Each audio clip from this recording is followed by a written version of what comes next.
Good morning. Today we are going to talk about the keys to a successful relationship. My name is Christy Knights and I am a psychotherapist and a coach. Good morning, Dylan. It is great to see you. So we're just going to give everybody a few minutes to come in and join us, and we're talking about the keys to a successful relationship. Good morning, Levin. I am Christy Knights from the United States. I'm a psychotherapist, a divorce recovery coach, as well as a life coach. And today we're just going to talk about the keys to a successful relationship. How is everybody doing this morning? Hello, Hera. How are you? It is great to see you. Hi, Mark. Thank you for joining. Thank you very much. So today we're going to begin to talk about the keys to a successful relationship. As a psychotherapist, people often ask me, what is a healthy relationship? How can I have a partner that truly cares about me? Why do I keep meeting duds? Why do I keep meeting people who just don't connect? So today we're going to talk about a proven method for successful relationships. Whenever you think about a relationship, you think about who you are, what you bring to the table. You're looking for compatibility. You're looking for ways to connect with the other person, and you want some longevity out of this relationship. Thank you so much for the hearts. I really appreciate it. Good morning, KMC. Great to see you. Again, my name is Christy Knights, and we are talking about relationships and how to have successful relationships. Good morning, Cindy. Great to see you as well. Hello, Melanie. Well, welcome to Periscope, and welcome to my broadcast. I am Christy Knights. I am a psychotherapist, a divorce recovery coach. Oftentimes you'll hear me talking about inspiration, empowerment, building healthy relationships, as well as learning to love yourself again. If you would like to share this broadcast, hello from Australia, don't hesitate to swipe left, swipe right, depending on your device. As well as follow me at Christy Knights, at Divorce Coach K. Again, I do broadcast on a daily basis, so great to see everybody. So let's get into the meat and potatoes of what we're going to talk about. We are going to talk about successful relationships. No, Thomas, I am not single, actually. I did spend some time single between my divorce, but I am remarried, and I believe that I bring to the table that expertise of knowing how to have a healthy relationship, both coming from a divorce as well as moving into a healthy marriage. So the key to a successful relationship, we're going to get this started. Hello, Miracle Glass. It's great to see you. Is the 5 love languages. Who is familiar with the 5 love languages? This to me, good morning, Stale Buns. It's great to see you. Hello, Pro. It's great to see you too. The 5 love languages, to me, is a key to a successful relationship. The reason why I say this is you really know who the person is. Certainly helps you learn about yourself. Good morning, Harmon. It's great to see you. Thank you so much for the hearts. I really appreciate them. So let's talk about the love languages. The first one is words of affirmation. What we want to do is think about ourselves. And if you want this type of information, do not hesitate to Google the 5 love languages PDF. You can take the test yourself. This is not anything I've created. It's just what I see successful in my practice. So I want to share it with you because I believe more marriages, more relationships would be saved if we were aware of the love languages, if we were aware of what we needed to do to truly find that person that connects with us. So the 5 love languages are words of affirmation, quality time, receiving gifts, acts of service, and physical touch. So when we talk about them, let's briefly touch on them. Again, if you want to know what is your love language, how do you give love, how do you receive love, you're going to want to look up the 5 love languages online. So the first one is words of affirmation. Are you a person who likes someone to say, you look nice, or you did a great job today? Do you like those pats on the back? If that is someone like you, then yes, words of affirmation may be your primary love language. The second one is quality time. Do you enjoy spending quality time with the other person? Do you enjoy when you spend quality time with other people?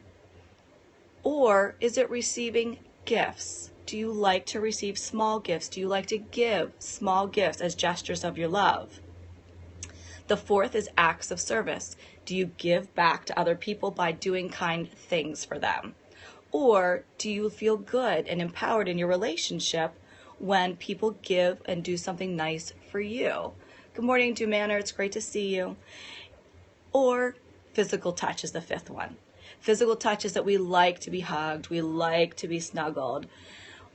We like to really have that physical touch. So what if you like a little of each? Is that considered too needy? There is a balance. And what you'll find if you Google and complete this test, the PDF of 5 love languages, you'll see that you'll have one primary and one secondary.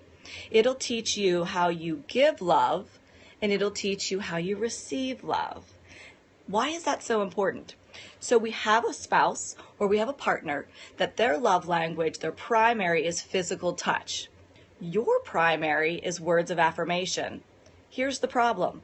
Your partner wants to be touched, your partner wants to be hugged, yet it actually isn't something you think about. It's not that you don't like it, it's not that you don't want it, it's that you choose to use words of affirmation to show love. Thank you so much for the hearts. It is great to see everybody. Hello, it's great to see everybody. Again, I am Christy Knights, and I am a psychotherapist, divorce recovery coach, speaking on relationships and the 5 love languages today, how to have a successful relationship.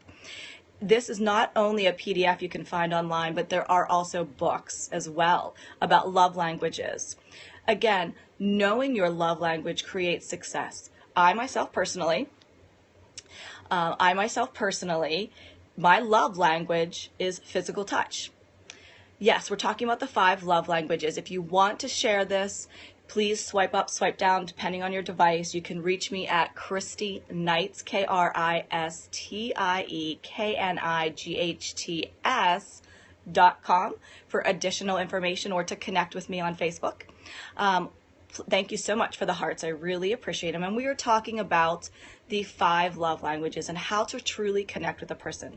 So what I'm going to share with you is that mine is physical touch. So I like to be hugged. I like to be held. Intimacy, physical intimacy is very important to me, right? And some of us are the same. A lot of men are that way as well. However, my husband's love language is acts of service and quality time. He likes to be beside me on a regular basis. He likes to sit on the couch, even if we're just watching a football game or just talking. For him, it's quality time. I like my alone time. I like to have my space. I don't really like to be constantly with someone. But being aware, hello Tiger, great to see you, but being aware that his love language is quality time, I can intentionally spend that time with him. When I spend that time with him, I fill his love bank, and in turn, he is really willing to then be more affectionate.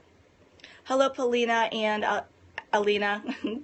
It is great to see you. Thank you so much for joining. We are talking about the 5 love languages, and I'm just giving a little bit of personal information to show you what it means. In my past marriage, his love language was acts of service. My love language still stable at physical touch. And he actually preferred not to touch. That was a problem in our marriage. I wanted that physical touch. I wanted to be held, and he had no interest at all. No interest in kissing me when he came through the door or anything like that. So for us, that was an issue. That's why I'm a firm believer in knowing what your love language is. And how do you absolutely figure this out? By getting to know one another, or what? That is a great question. So there are a couple different ways. One, whenever you study love language and you know yours, you're able to truly pick out the other person's. It's pretty easy to identify once you're familiar with this model. So whenever you are with someone and they feel good in the relationship, you'll know, are they physical touch? Thank you so much for the hearts. I really appreciate it. You'll know if they like to receive gifts. You'll learn about that person. The other way is after you've been dating for some time and you feel this is truly a potential match for you, you are going to want to share the test, right? It's a great date. Hey Nick, it's great to see you. It's a great date. You sit down and you take it. It's so brief. It's really easy. And then you know very intentionally how to fill each other's love bank. And that is the key to success. If I don't feel a connection with my husband and I start to feel some distance, then I evaluate, have we been spending time together? Whenever he becomes irritable or frustrated, instead of I taking it personally, I think to myself, has he had that quality time we've needed? And I say, no, he hasn't. And when I realize he hasn't had that quality time to fill his love bank, it makes him more irritable. I'm the same way. If he's not physically affectionate with me, whether that's just hugging me on a regular basis, giving me kisses, or just touching my shoulders, if he doesn't do that, then I become more distant. I start to pull away, spend more time with my children because they are, and that creates distance. So truly, the advantage to knowing a love language is how to keep your relationship healthy, how to really connect with someone. Are there any questions about the love language? Good morning, MWP. Wow, wish I knew this a long time ago. Yes, I wish I would knew this a long time ago too. I agree with you. Anytime in my sessions with couples, I do require they take the test because they learn so much about how to care for each other. And when you cut through the BS and you know how to love each other, good morning, Kale, with your love language, then you begin to soften the anger and resentment that has grown in the relationship. I'm like you, my wife like your husband. Yes, absolutely. So it's really important that if you know your wife likes physical touch, you will elicit a much healthier response to her whenever you feed her love bank, by hugging her, by holding her. Thank you so much for the comments. Hi from Australia. It is great to see you, Jess. And what we're talking about is the love languages. If you find this an interesting topic, swipe up, swipe down, share this information. Follow me at Christy Knights or at Divorce Coach K for more information on this. Don't hesitate to reach out through Facebook, and I'll be more than happy to give you additional information. That's Christy, Kristie, KNIGHTS on Facebook, and I can send you the link directly if you're struggling to find it. Sit down with your mate, sit down with your boyfriend, your girlfriend.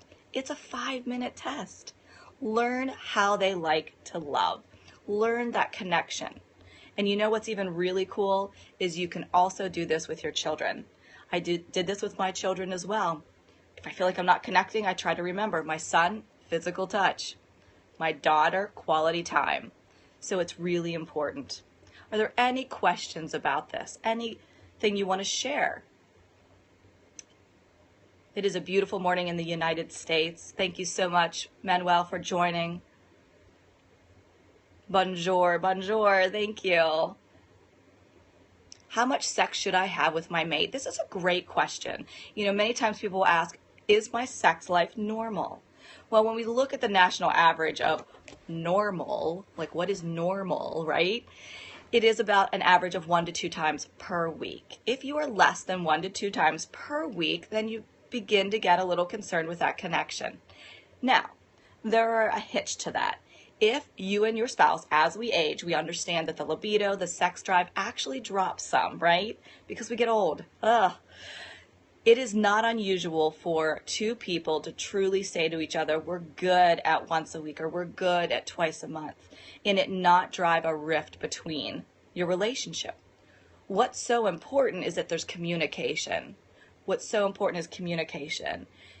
2 months at 27, yeah, you're right. That is a long time when you're in a committed relationship or in a marriage. Absolutely. So sit down and talk with your partner. What's going on? What's causing that separation? Welcome, welcome, Popcorn. It's great to see you. My wife, maybe once 2 weeks. I like, yes. So you're seeing some differences, Thomas, right? She likes it less often than you do. Thank you for the hearts. I really appreciate that. And we see that a lot in my practice. One will prefer it more than the other. What you can do is have that conversation with each other. Try to understand what is getting in the way of having sex on a regular basis. What's created that distance? Is it her love language isn't full? Is there a physical issue? Perhaps there's something very specific that's not about you. Good morning, Amy Love Pink. Thank you so much. It's great to see you again. It's great to see you. We are talking about the 5 love languages. Just to remind everybody, there is the PDF file online. Take the 5 love language assessment and really understand what's going on in your relationship for success. Thank you for the hearts. I really appreciate it. Good morning, Manuel. The 5 love languages. Let me answer this question. I have to... How do you even have them? You know, everybody has certain preferences, so perhaps there's something specific she prefers. If she's not attracted to you anymore, let's talk about that and understand where that's coming from. Your husband is bipolar and he wants other women. Oftentimes, let's speak to mental illness. Oftentimes, you're absolutely right, when there's mental illness or some mental dysfunction, that can affect our sex lives, whether it's depression, anxiety, or in your case, bipolar disorder. When our moods are going up and down, apologize. Again, we're just not consistent. Thank you so much for the hearts. I appreciate it. Good morning, N1 No Man 911. It's great to see you.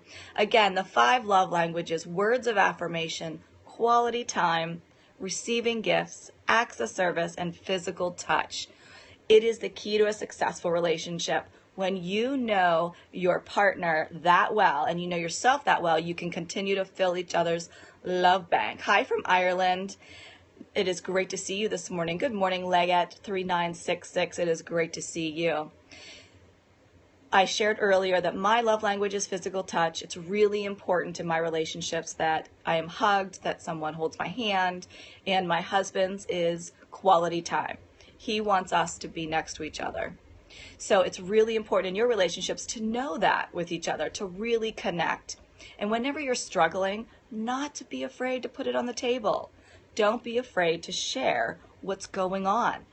Communication is also very, very important. When we're afraid to talk or we're concerned about talking, I'm in the United States, pro gamer, it's nice to see you this morning, then that also builds resentment and anger, right? So let's wrap this up. Are there any other questions before I end my Periscope today? We have talked about the 5 love languages. Again, you can go online to get this. I do not give my address out on Periscope, but thank you so much for joining us today. I am in the United States, and my name is Christy Knights, Kristienights. The 5 love languages can be found online when you Google it. PDF, download it, print it out, give it to your spouse, make it a date night, make it a great evening to get to know one another. Or I challenge you as well, even if you are single, take this test so you know yourself. Take this test. It is so important. Thank you so much for the hearts. Yes, the blame game can be really an issue. So later we'll talk about the keys to successful communication, because you're right. Whenever you can't communicate effectively, there are issues. Thank you again for the hearts. And we talked about the 5 love languages. Print it out. Know who you are. Know what you bring to the table. That is the key to the successful relationship. Please be sure to follow me for more great relationship tips, as well as parenting, how to feel good about yourself, how to fall in love with yourself. I will take that one question left until I need to get going because I've got a full day in my practice today. Thoughts on an open relationship? Wow, that's huge, right? How do we feel about an open relationship? I believe that both partners need to be in agreement with it and need to be willing, but I can tell you long term, it's not successful. An open relationship leads to anger, resentment, fear, paranoia, suspicion, lack of trust. I don't believe a relationship is successful long term for happiness and joy. So today, print out your PDF of 5 love languages, get to know yourself, and kick butt. Have a wonderful, wonderful day. And I look forward to seeing you soon.